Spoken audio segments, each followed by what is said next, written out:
भाजपा में अब लोकसभा के प्रत्याशी चयन को लेकर मंथन शुरू हो गया है।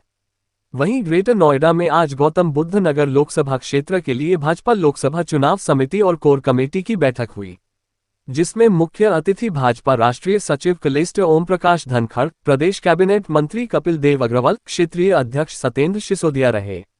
बैठक की अध्यक्षता जिला अध्यक्ष गजेंद्र मावी और संचालन लोकसभा प्रभारी अनिल सिसोदिया, लोकसभा संयोजक प्रणीत भाटी ने किया। बैठक को संबोधित करते हुए ओम प्रकाश धनखड़ ने कहा कि आज भारत में बदलाव आया है। आज भारत का विश्व पटल पर सम्मान बढ़ा है।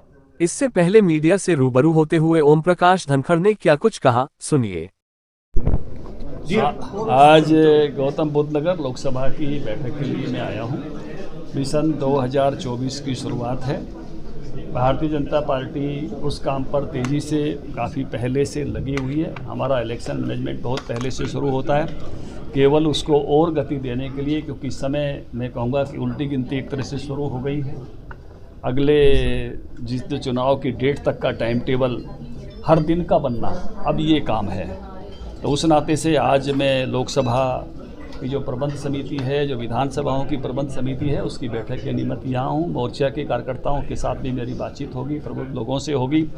और मिशन 2024 में जो हमारे नेता ने लक्ष्य दिया है 400 पार का और 370 बीजेपी के लिए, उस पर सब जुटे हैं। और ये क्षेत्र मैं कहूँगा कि उस लक्ष्य में बहुत ही अच्छे मार्जिन के साथ बढ़ोतरी करेगा।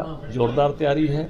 लोगों में एक ऐसा वातावरण है जो नीचे बदलाव आए हैं, चाहे वो स्वच्छता के मिशन को लेकर हों, हर घर शौचालय, गरीबों को घर लेकर हों, रसोई गैस को लेकर हों, गरीबों को अन्न को लेकर हों, देश के गौरव में चाहे चंद्रयान के कारण हो, चाहे सूर्ययान के कारण हो, चाहे देश की इकोनॉमी मजबूत होने के कारण हो, चाहे किसानों को सम्मान निधि पहुंचने के कारण हो, विश्व में भारत के नागरिकों का, भारत का सम्मान बढ़ने के कारण हो, देश के स्वतंत्रता सेनानियों का यश उन्हें एक प्रतिष्ठित होने के जो अभियान इस समय में हुए हैं, प्रयास हुए हैं, हमारे देवस्थानों की जो पुनर्प्रतिष्ठा हुई है, राम मंदिर का जो काम 500 साल बाद हुआ, इस सब का गौरव है लोगों के मन में। और इस गौरव के लिए और आगामी तेज़ी से विकसित भारत बने, हमारी इकोनॉमी तीसरे पायदान पर पहुँचे 5वें से, इस लक्ष्य को लेकर हर भारतीय चाहता है कि फिर से तीसरी बार नरेंद्र मोदी सरकार बने।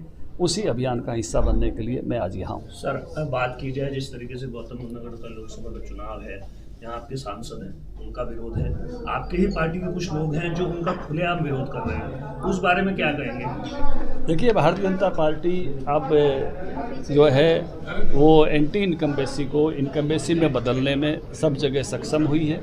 कहीं किन्हीं चीज़ों के कारण से कभी भी कोई चीज़ें होती हैं, भारतीय जनता पार्टी का संभालने का, आगे बढ़ने का सामर्थ्य अब पर्याप्त है। इसलिए मैंने कहा, गुजरात में हम इतने वर्षों से हैं, उत्तर प्रदेश में लगातार आ रहे हैं, मध्य प्रदेश में लगातार आ रहे हैं, और गौतम बुद्ध नगर की सीट भी पहले से अधिक मार्जिन के साथ हम जीतेंगे। देखिए, टिकटार्थी लोकतांत्रिक पार्टी में हमेशा बहुत सारे टिकटार्थी होते हैं, होंगे, रहेंगे। ये लोकतांत्रिक पार्टियों का सौंदर्य है। तय करना काम प्रदेश की चुनाव समिति का रिकमेंड करने का है और केंद्र की चुनाव समिति का काम फैसला करने का। बैठक में मुख्य रूप से दादरी विधायक तेजपाल नागर, सिकंदराबाद विधायक लक्ष्मी राज सिंह, खुर्जा विधायक मीनाक्षी सिंह, पूर्व विधायक खुर्जा विजेंद्र सिंह, पूर्व MLC सतीश शर्मा, राकेश राणा, नोएडा महानगर अध्यक्ष मनोज गुप्ता, अन्य कार्यकर्ता शामिल हुए। रोहित प्रियदर्शन, ग्रेनो न्यूज।